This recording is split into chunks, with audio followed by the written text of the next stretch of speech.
In today's show, we're talking 2023 NBA Draft with Adam Spinella, a.k.a. Coach Spins, a.k.a. the Box and One. You've seen him everywhere. We're going to be talking a lot of interesting players. Mick Bolton? Thanks, Josh. It's Michael Bolton here, and it's time for another episode of the Locked On Fantasy Basketball Podcast. Let's get to it. Let's get to it, indeed. You are Locked On Fantasy Basketball, your daily fantasy basketball podcast, part of the Locked On Podcast Network.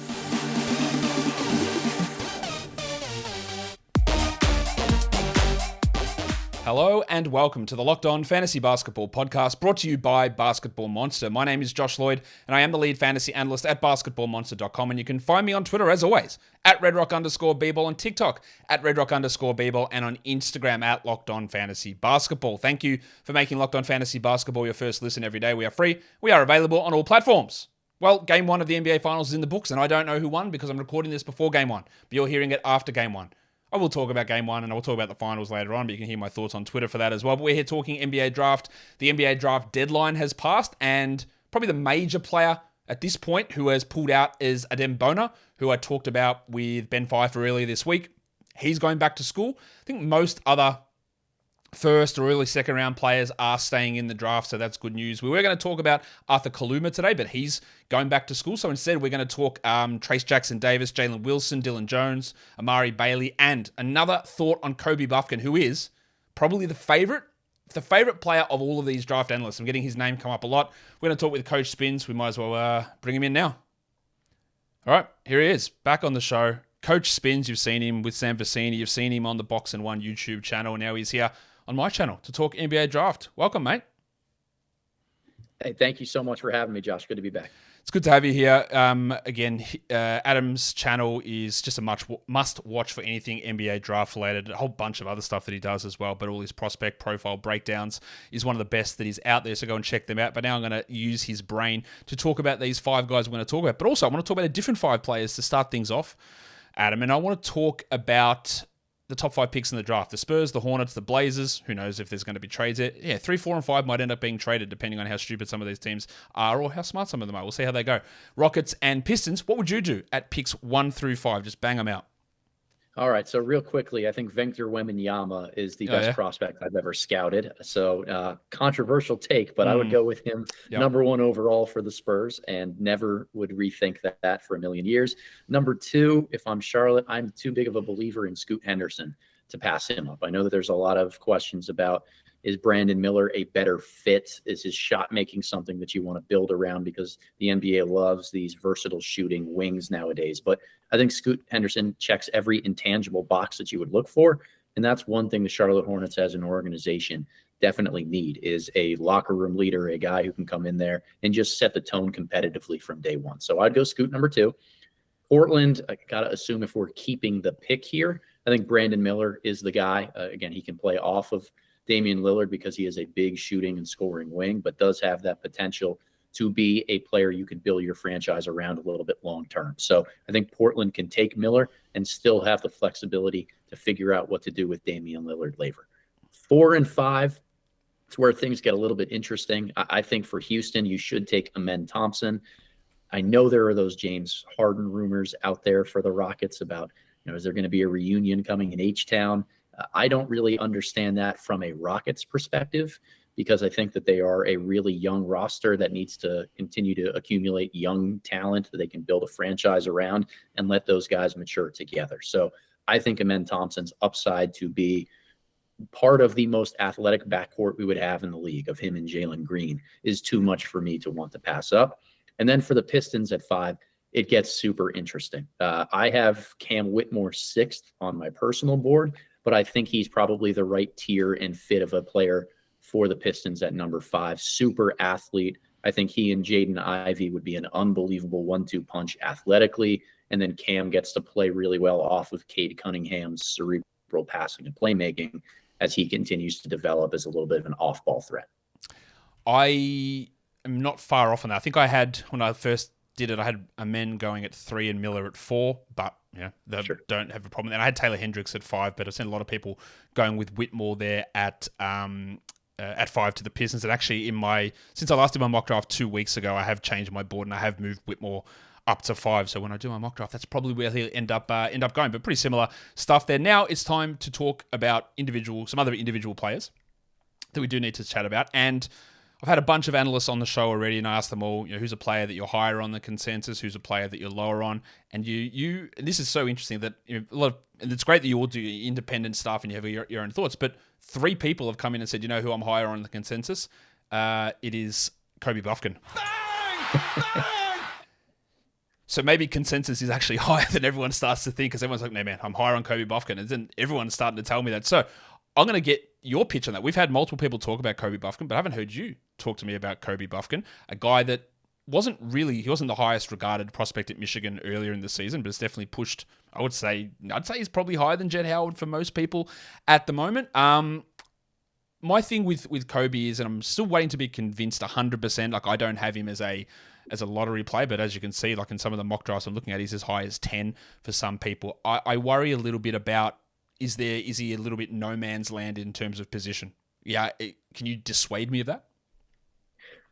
I'm not sure if I can dissuade you of that in terms of position, but I think the overall trajectory that he's been on and the narrative surrounding him is a really important one to capture. So Kobe Bufkin, second-year player at Michigan this year, a very young sophomore. And younger freshman in today's game of basketball with the transfer portal, with the COVID year of extra eligibility, young freshmen in high major basketball tend to struggle.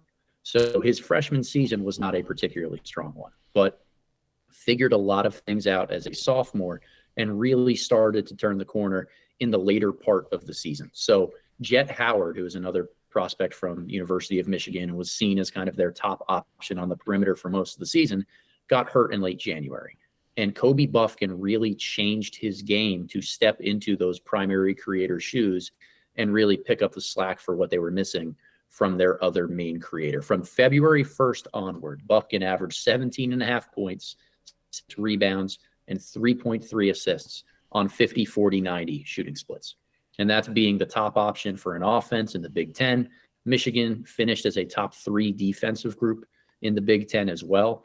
This is a guy who doesn't have many holes in his game, if any holes in his game right now. The question about Bufkin is more so, can he put all of these things together consistently enough? Is a 6-week sample of him running the show for the Wolverines, who weren't a great team by any means, but is a 6-week sample of him running the show enough to convince teams that he can be a primary scoring guard? What I see in him is enough versatility on ball and off ball, as well as defensive impact, to almost be like a Derek White type of player for the Boston Celtics, where he just seems to make winning plays out there because he doesn't have many discernible weaknesses that other teams can exploit. Long-armed, good defender, good catch-and-shoot guy, can score on all 3 levels. He's a 6'4" guard that finished over 70% of his rim attempts this year. That's an absurd rate.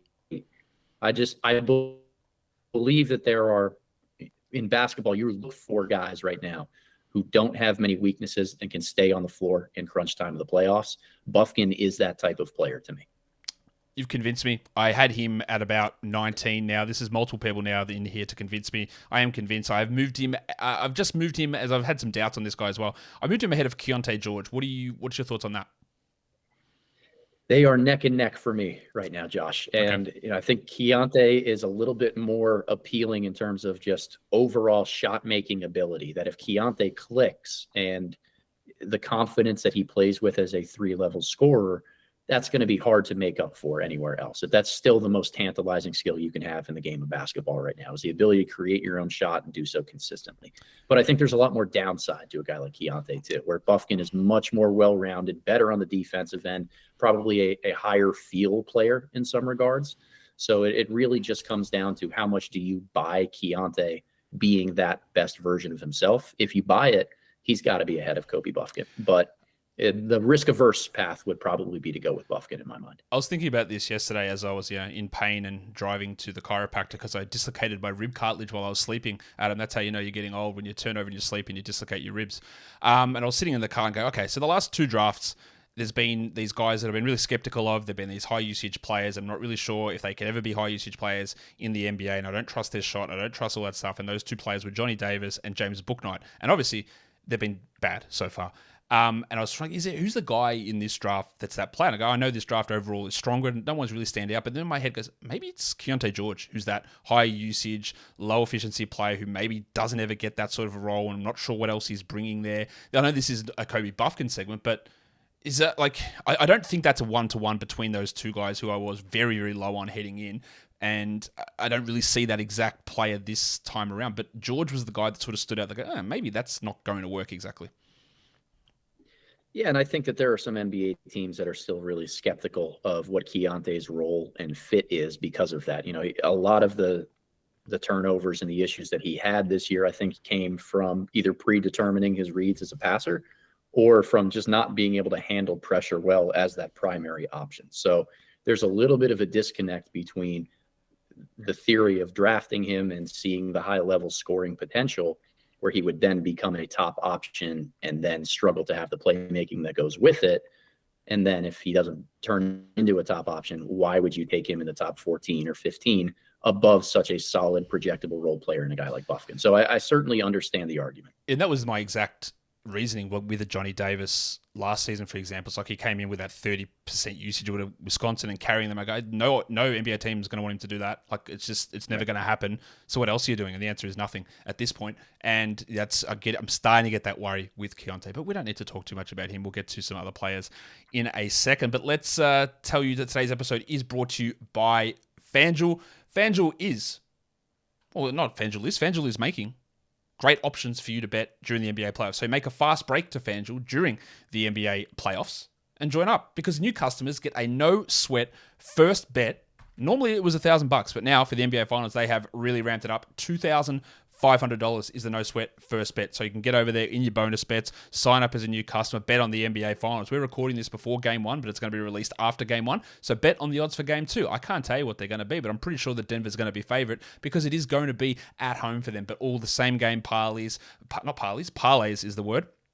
Overall finals MVP, all that sort of stuff is available for you to check out over at FanDuel. There's no better place to bet all of the playoff action than America's #1 sportsbook. Visit FanDuel.com/lockedon. Get a no sweat first bet up to $2,500. That's $2,500.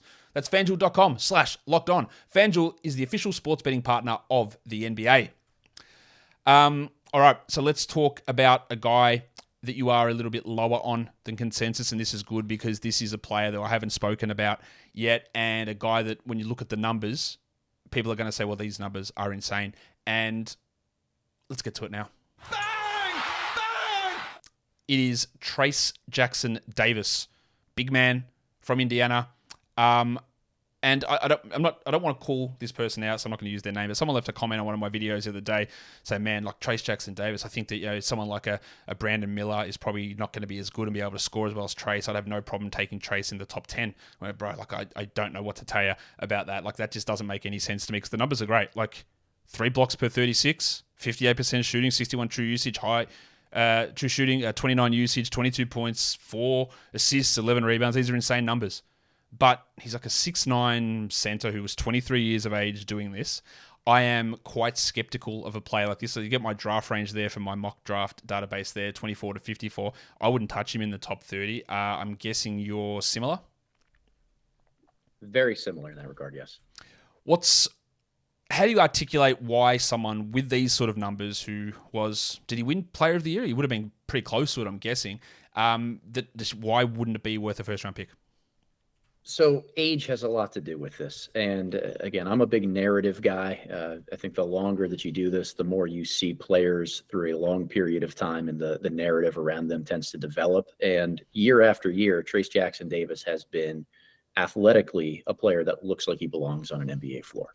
But year after year, I continue to hear the same things around him in that Indiana program, which is he's got to find a way to develop a jump shot and show that it's legitimate. And he's got to get a little bit more of a right hand to be able to finish near the basket or drive, that everything he does is incredibly left hand dominated. And as an undersized 5-man, those are 2 handicaps that you can't really have. You've got to be really skilled around the basket with touch either hand and either way. and you probably need to be able to play make or shoot on the perimeter. Now, this year at Indiana, which is his 4th year, really made strides as a passer and a playmaker out of the short roll, being able to rebound and run in transition, some of the functional tools that you would look for in an undersized NBA big. But I don't love the lack of a jump shot, and I don't love the kind of finishing touch that he has on the interior with his right hand. I think that there's just a couple too many areas that he doesn't check boxes for me on the offensive end of the floor at his age to be able to take him in that first round. There's another part of this too of I think maximizing your potential athletically. And he's got great tools and he makes it look easy because of how smooth he is. But the position in the NBA of playing the 5 is a lot more about eating up space. And that's just where when you're 6'9" and he's a decent leaper, but he doesn't play bigger than his size, it just really catches up to you on the defensive end of the floor too. So with some reservations on each end, it's just hard for me to think of an older guy as being worthy of translating to a first-round pick. I agree. I agree completely with that because, again, like we talked earlier about Kobe Bufkin and where's his position. Like Trayce Jackson-Davis is 6'9", so that's pretty small. Yes, yeah. Draymond Green's 6'7", maybe he's not even that tall, but he's also insanely long wingspan. He's in unbelievable defensive IQ. Functions as a point guard on offense, and while Jackson-Davis did increase those assist numbers, he's not Draymond in that regard. And you probably know the answer to this, Spins, but how many three-pointers did Trayce attempt throughout his college career? 4 years, 126 games. Oh boy, I don't have the number off the top of my head, but I think it's lower than 10. It is 3. He attempted 3 as a junior. He missed all of them, and that's it. So not only is he not a good shooter, but he's an unwilling shooter. And again, I don't think he can hold up full-time at center, so he'd have to play the 4, and then to play the 4, you have to be able to shoot somewhat, or at least have an inkling of shooting them, but never happened, and he hasn't projected to be a good jump shooter. The free throw shooting has been bad every year, never higher than 70% from the line. It was best this season at 69.5, but there's just a lot of things that, like, you're 23 years old, you're beating up against 18, 19-year-old kids with a lot of skills that don't necessarily work heading into the NBA. So I think I've got him pretty low on my board, like in the 40s maybe. Yeah, 46. I've got him. I just think the value of guards shooting wings versus undersized centers who may have some trouble defending or even playing offensively, I just don't really see the value despite the insane college production.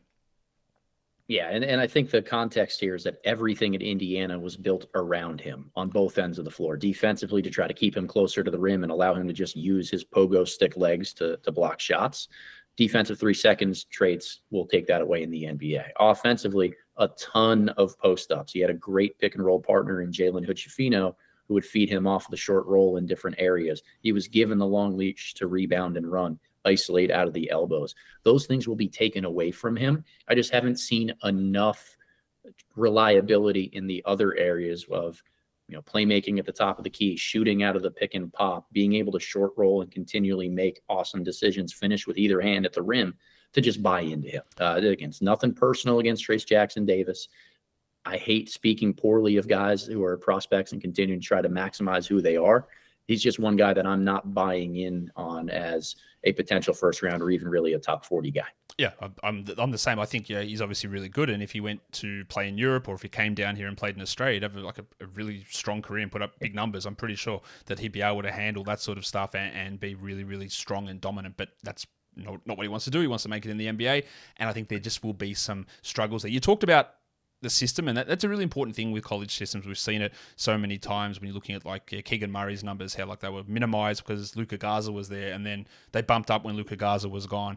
And look at Chet's numbers when he played next to Drew Timme, and why was his usage down and all that sort of stuff. And that brings us, I don't want to turn this into a Jalen Hood-Schifino discussion, but you said like everything was forced around Trayce. So when we look at some of Hood-Schifino's numbers, who seems to be getting a ton of buzz at the moment, I believe Jonathan Gavoni pushed him up into the top 10 today. Is that right? Yeah, Jesus. That's crazy. I know I need to look a little bit more into Hood-Schifino, but is that part of it? It's just that like the system he wasn't being asked to do what he would be doing on an NBA team. So I think Hood-Schifino got to play with the ball in his hands a ton, and the numbers don't always reflect the decisions that he made. I tend to believe in the game of basketball, you reward guys who make the right decision time and time again, because playoff basketball is about making quick judgments and reads on the defense, knowing where to go with the basketball, knowing whether to shoot, drive, kick it, whatever you're doing. You've got to make that right play time and time again. And Hood-Schifino's numbers don't indicate the amount of excellent decisions that he made this year, whether it's trying to get the ball to Trayce Jackson-Davis in the post, operating really smoothly out of the pick and roll. When teams would come out and try to force the ball out of his hands, he just dumped it off to Trayce on the short roll and trusted that his teammate was going to make the right play. So I don't think the assist numbers really show the type of playmaking that Hood-Schifino is capable of. And I'm not surprised that as we get later in this process, more teams or draft evaluators are starting to come around on that opinion to really like him as a high volume pick and roll player, and to also value the positional size that he brings, because he's absolutely enormous for a point guard at 6'5" with 6'9" wingspan and really good on-ball defensive technique. We're not really talking about Hood-Schifino here, but he was one of the first guys that I talked about in my series of draft analysts, where Stephen Gillespie from New Zealand's came on, and I said, look, I've got Hood-Schifino in the 20s, but I reckon when I get to the end of this process, I'm going to have him, he's going to be the guy that jumps up high because he's so big, and that is so key in the NBA, and that decision making. I preach this all the time when talking basketball or even talking fantasy basketball. Like, results are important, but process is as important, if not more important, because sometimes weird stuff just happens, but doesn't mean that you made the wrong choice in that situation. So if you pass it to someone, they miss the shot, it wasn't the wrong choice to pass it, right? Because if you got them in the right position to do that, and versus like, wow, you hit a fadeaway turnaround with three guys on you and it went in, doesn't mean it was the right decision to take that shot.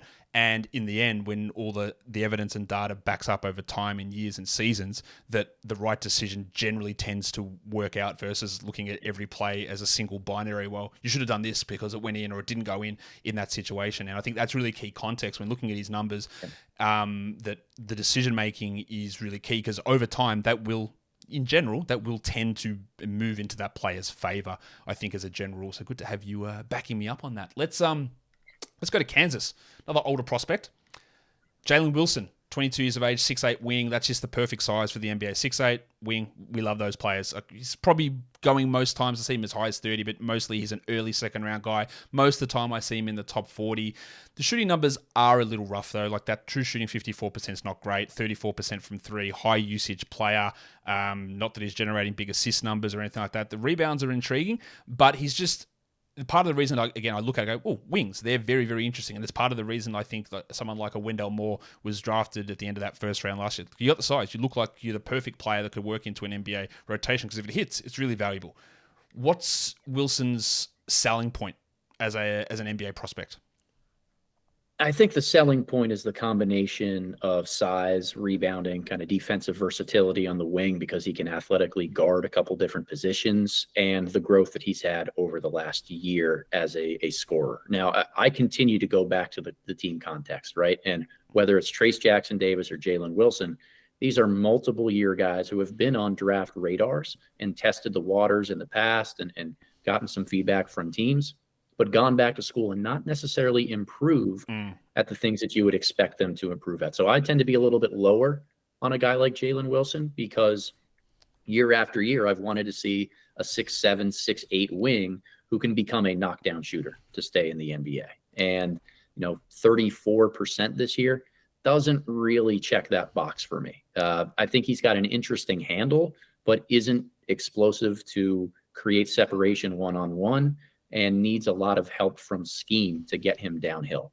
And even when he does get downhill, he's not racking up insane assist numbers. So I thought that Bill Self, who is, in my opinion, the best X's and O's coach in the entire country, did an unbelievable job of playing to Jalen Wilson's strengths this year, which is why his numbers are a little bit more inflated.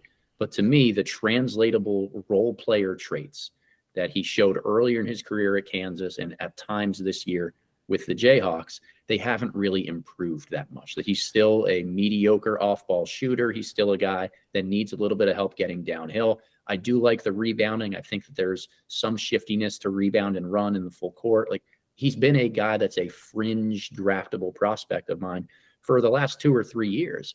I just haven't seen enough improvement in those key areas to move him up my board as a result of just higher volume and better numbers this year. It's basically the same sort of situation to me, like a Terrence Shannon as well. Like, just do something. Yes. Like, can you improve something? Like, it was just the same stuff year on year on year. And I always have a level of skepticism about the older players. People go, well, older players can still be successful. It's true. That is true. But last year's draft was fairly weak as a general rule compared to previous years. And if you make the decision as a junior to go, look, I don't think I want to test myself in that draft and not put myself in a position where I could actually go a lot higher, than I'll have to come back as a 23, 22-year-old, as a senior. It's a little worrying to me that you didn't you weren't there at that level in a weaker class to put yourself into that position. And I always have a level of skepticism about those sort of players who pull themselves out of that weaker sort of draft to go back and see what happens. And then the improvement doesn't actually come, even though you are, again, a year older than all these guys, and you're going up against 18 and 19-year-olds and you're still sort of doing the same stuff. So I've actually got him actually close to a guy we're going to talk about later in this show, but I've got him outside the top 45. Where have you got him at the moment? That's right about where I have him, in that 48 to 55 range. He's still draftable. Bang on 48. There you go. Yeah. And the thing with Wilson is, when you go back to school, you want to get better at something that's going to translate to your role in the NBA. I think that he got better as a primary option at Kansas, but the best skill or trait that a lot of these guys can have is self-awareness. And I don't know if going back to school and scoring 20 a game necessarily means that your NBA role or trajectory is going to change. And I haven't seen enough from the traits he needs to fit in as a role player in the NBA to buy into him. It's the same thing with Terrence Shannon, the same thing with Trayce Jackson-Davis. Like, these older guys who haven't found that one definable role player skill yet are guys that's just really hard for me to buy it. Yeah, that's like, if you translate that to the NBA, it's like when you talk about Dylan Brooks, like, you can be a really good defender, but put your head in. Like, you can't do this offensively. You're not a number one option. Like, you can't do it. So figure out where you need to fit in. Be a really good player, earn a lot of money, be on successful teams, but do what you need to do to fit in, because anyone can go out there in certain situations and put up big numbers if they take every shot. Kenny Lofton scored 40 in a game this year, but overall he's never going to be relied upon to be a number one player for the Grizzlies as they move forward. He's got to fit into other areas to be successful, and I have that same sort of skepticism. It's not just all about here's your straight numbers. Well, look how good that can become, because no NBA team's going to go, all right, Jalen Wilson, you're our one. We'll just figure out everything around you. You've got to figure it out yourself, and it hasn't exactly happened so far. This is a massively wide range for this player, Amari Bailey. I saw him go at 17. I think it was a CBS mock draft that was released a week ago. At 17. I've seen him down at 52. He's 19, so we're not talking older player here. Guard from UCLA. He's 6'5", decent measurables. 39% shooting from three is pretty strong. He averaged 15 points per 36. The free throw shooting is not particularly good. The steal numbers are pretty strong. 17 feels wild to me. I think he's more of a second round guy, but what's the selling point on Amari Bailey? The selling point is that he didn't get to show what he's capable of as a one-and-done player at UCLA. That the Bruins were really built around Tiger Campbell, Jaime Jaquez, a couple older guys on the floor, as well as having Adem Bona, who's a non-stretch big in their lineup. And Bailey wants to be, and showed during the NBA Draft Combine, that perhaps his best role is as a high-volume pick-and-roll creator. Somebody who gets into the lane, makes the right decision for himself and others, has a reliable pull-up in the mid-range, and can make good decisions creating out of ball screens. UCLA just didn't give him that role or usage. So this is an upside play from NBA teams, seeing his film in high school, seeing what he can do, playing more with the ball in his hands, believing the context of the situation at UCLA is kind of what held him back, and then wanting to reward a guy for kind of buying into just doing whatever he was asked. He chose to go to UCLA, and Mick Cronin, the head coach there, who demands effort on the defensive end, when he could have easily gone to a school that would have given him the ball to play with it in his hands, and not make the sacrifice to just do whatever his team needed to win. So I think there are a lot of intangibles that people are buying into with Amari Bailey, and that the right NBA fit or team that plays to his strengths will bring first-round value and production out of him. This is also a guy who barely is 19 years old, right? And it's a very different conversation about upside and continuing to develop and just evaluating based on the raw tools athletically that you have, And Bailey checks all those boxes, right? Decent size positionally, long arms. He's a fairly good athlete, not a great athlete, but fairly good athlete. I think that there's some positional versatility for him on defense. So I get why some teams are attracted to him. I don't buy into the playmaking as much as others. Like I think there are some micro skill flaws that I can point to about how he makes decisions with the ball in his hands that just don't leave me wanting to say, here's the keys to the offense, go make plays for us. But again, he's young enough that I can understand why or where you'd want to buy into that trajectory. We've, in the last week or so of doing these things, there's been a few people that I've had on the show. We're talking about prospects who were really high in the ESPN high school rankings, and Bailey was as well. He was 5th in the ESPN 100 heading into college, and yeah, as you said, like he's probably going to go in the second round, but that's not crazy. Like Dylan Mitchell was 4th on that list, and Nick Smith might end up in the second round. He was 3rd on that list. Kal-El Ware's gone back to school. Says Kyle Filipowski. These are all top 10 high school players. A lot of people can look at those high school rankings and go, well, he showed that in high school, so maybe that means something will happen in the NBA. And it is hard to find those players who do that consistently, who not struggle so much in college, but don't dominate in college, even though if they had that dominating high school profile to come through. I'm glad you mentioned about the passing and positional versatility, because again, like you don't seem to think he can ever be a one, like a guy who is running the offense. He's more going to be not to the same degree, but a player like Bradley Beal. He's not Bradley Beal, but Bradley Beal's a shooting guard who, if you need him to handle the ball, he can do it a little bit, and he can run offense at times. Is there any sort of, again, not Bradley Beal, nowhere near Bradley Beal, but that sort of, I guess, percentage distribution of running the offense versus playing off ball? Yeah, it's an interesting point. I tend to think that Bailey's best position is actually going to be more as the one, where he has positional size and can kind of muscle his way to spots, play and be surrounded by shooting. I'm not as high on the jump shot long term. I think every single shot that I looked at this year, the mechanics look a little bit different. So I think there's a lot of reeling in of that in order for him to be able to play off ball in that type of role. So until that gets smoothed out, I think he's almost a guy you have to give on-ball reps to. All right, that brings us to the last player here, who we weren't going to talk about this guy, but he's been getting a lot of buzz lately. I've been hearing him mentioned quite a bit. He's jumping into drafts at the moment, and it is Dillon Jones from Weber State. He's 21 years of age, and he's 6'6", and I see him listed on Real GM as a point guard. Is he a point guard? Because if he is, that's big. He's really big. Is he a point guard?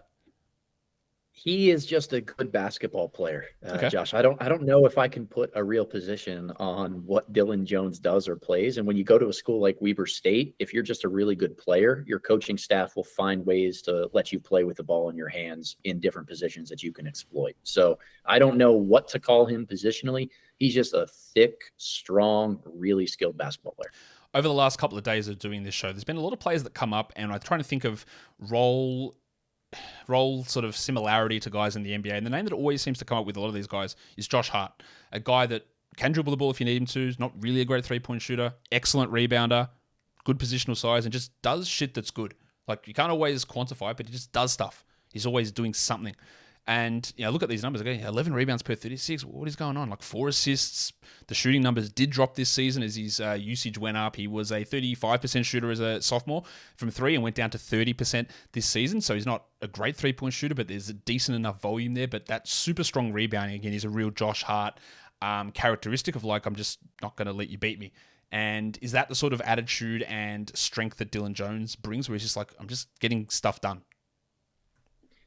I think it is. And, the challenge in evaluating mid-major players a lot of the time is they tend to be really high usage and high volume. And you wonder how that's going to look scaled down in more of a Josh Hart role. I tend to believe in toughness, versatility, and really high playmaking feel as being translatable skills that allow you to thrive as a role player. And Dillon Jones checks all of those boxes. So while he may not be the most explosive guy, his shot definitely has some question marks. I think that there's a lot to be able to work with that's still really malleable for different roles on an NBA floor, because he's really long, he can defend multiple positions, he rebounds the basketball exceptionally well, and he just knows how to play on the offensive end. So we talk and compare and contrast, I guess, that through to Jalen Wilson, who, again, I've got them really close on my big board at the moment. That was who I was referring to earlier. But you talk about fitting into the NBA and an NBA role, and the more I think about it, like maybe it makes more sense to take a Dillon Jones, a guy that you don't really have I feel like that usage is high, yeah, but you're right. He's playing for Weber State, and he understands that he was playing for Weber State from the interviews I've heard with him. He understands what he had to do and how he needs to fit in different environments. And I just think that might end up being a more useful type of a player than a Jalen Wilson. How do you have those guys sort of associated next to each other? I think I have Dillon Jones a little bit higher than Wilson. I can't remember the number right off the top of my head, but as I've been watching the NBA playoffs this year, what I have really bought into is this idea that it's about decision-making in quick spurts, particularly spaced on the perimeter or when you're attacking closeouts. That really all you need as a team is one guy to create an advantage, to get into the lane and either finish it or kick the ball out. But the four other guys spaced around the perimeter have to be able to make the right decision with the basketball when they catch it. That's the Miami Heat style. If you look at the way that the Heat play, they don't have skilled guys that are just better than everybody else at each position. What they have are one or two guys that can create an advantage and 3, 4, 5 guys around them who know how to sustain that advantage. And I think Dillon Jones projects as an advantage sustainer. If he can shoot the basketball, he's going to be a really, really good role player. I don't know about Jalen Wilson or some of these other guys, just their overall decision-making and feel to do the right thing for the team every single time. You brought up the NBA Finals, and I just keep saying Josh Hart, but Bruce Brown, like that's exactly what he does. Like, what is he, 6'4"? Yes. He's played point guard at times. He's played power forward, center at times. He just plays, I'm good. Like, that's the position. He just does stuff. Just does whatever you need to. Good rebounding, shooting. He'll work on it. He's passing. You can just do a million different things.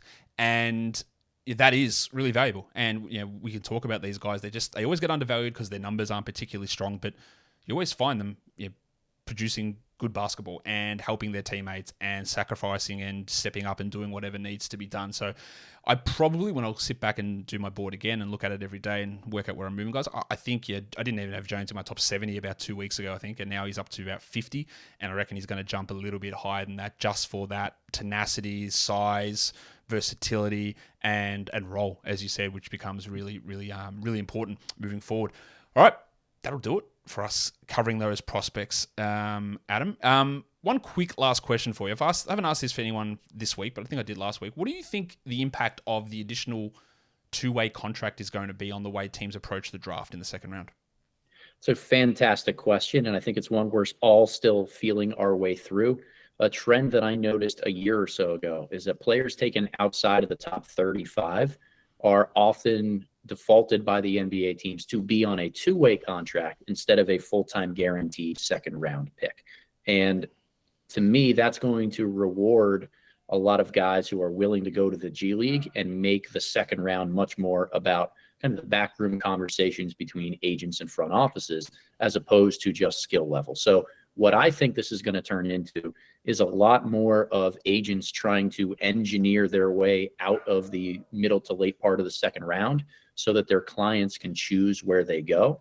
And whether that means maybe a few more draft and stash guys for teams with multiple picks or more established older guys that some of these teams are taking the reins on, we may see a little more drafting for fit in the second round as opposed to just upside, as a lot of these agents are seeing, you know what? There are 3 two-way spots on a lot of these NBA teams. I can push my way there and still get a fair shot and opportunity to get my client to earn a role in the best system for him. So I think it means a lot more about the behind-the-scenes workings right now than anything else. It's going to be interesting to see the impact it does have, and you can check out all of Coach Spins' work with Sam Vecini on Game Theory, with the Box and One YouTube channel and podcast. Adam, thanks for coming on. Josh, thank you. This is always a blast for me. Love being on the show every year, and looking forward to doing it again next year. Awesome, man. Go check out his work, and thank you again. And that will do it for me today. Don't forget, follow this podcast, Apple Podcasts, Google Podcasts, Stitcher, Spotify, and on the Odyssey app. YouTube, thumbs up, comments, leave them below, subscribe, hit the notification bell. Have a mock draft coming this week, and some more draft analysis stuff. Guys, we are done here. Thank you so much for listening, everyone. See ya.